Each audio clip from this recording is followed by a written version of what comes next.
দর্শক, সংবিধান প্রশ্নে একটি বড় ধরনের মতপার্থক্য দেখা যাচ্ছে।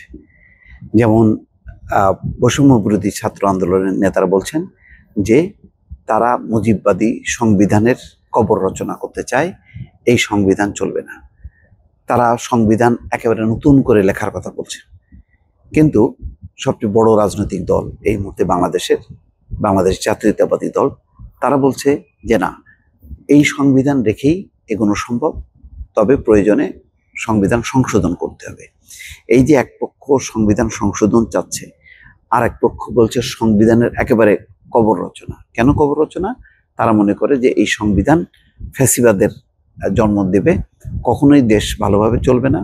এই সংবিধানের উপর ভিত্তি করে যে নির্বাচন হবে, সেই নির্বাচনের পর গঠিত সরকার ফ্যাসিবাদের উপর ভিত্তি করে চলবে, অর্থাৎ জনগণের কোনো অধিকার প্রতিষ্ঠা হবে না, জনগণের কথা বলার সুযোগ নেই।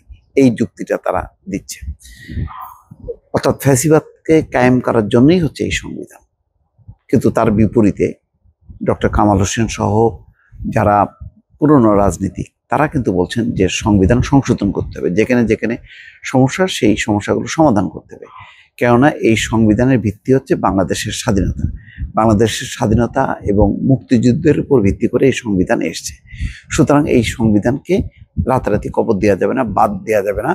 যেখানে যেখানে সমস্যা, সেই সমস্যাগুলো সমাধান করতে হবে। পৃথিবীর বহু দেশে একটা আইন প্রণীত হবার পর সেই আইনে নানা রকম সংশোধন করা হয়, যুগোপযোগী করা হয়, কিন্তু কোনো আইনের মৌলিক যে আইনটা, সেটা বাতিল করা হয় না।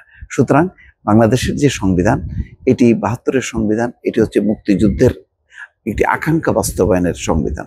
সুতরাং ওই আকাঙ্ক্ষাটাকে পুরোপুরি বাদ দেওয়া যাবে না, বরং সেটি সংশোধন করে এগোতে হবে। এবং এইভাবেই কিন্তু বাংলাদেশের গত ৫০ বছর তারা এগিয়েছে, কিন্তু এইভাবেই।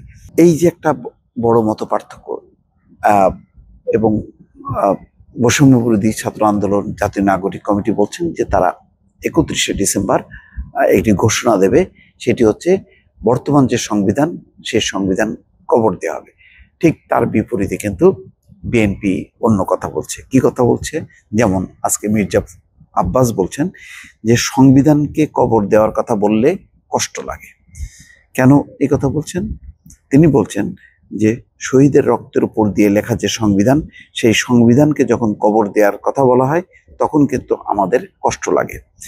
বৈষম্য বিরোধী ছাত্র আন্দোলনের নেতা কর্মীদের উদ্দেশ্য করে মির্জা আব্বাস আরো বলেন, অনুরোধ করব, বিষয়গুলো বোঝার চেষ্টা করবেন, ভুল বুঝবেন না। কবর দিয়ে ফেলবো, মেরে ফেলবো, কেটে ফেলবো, এই সমস্ত কথা ভালো কথা নয়।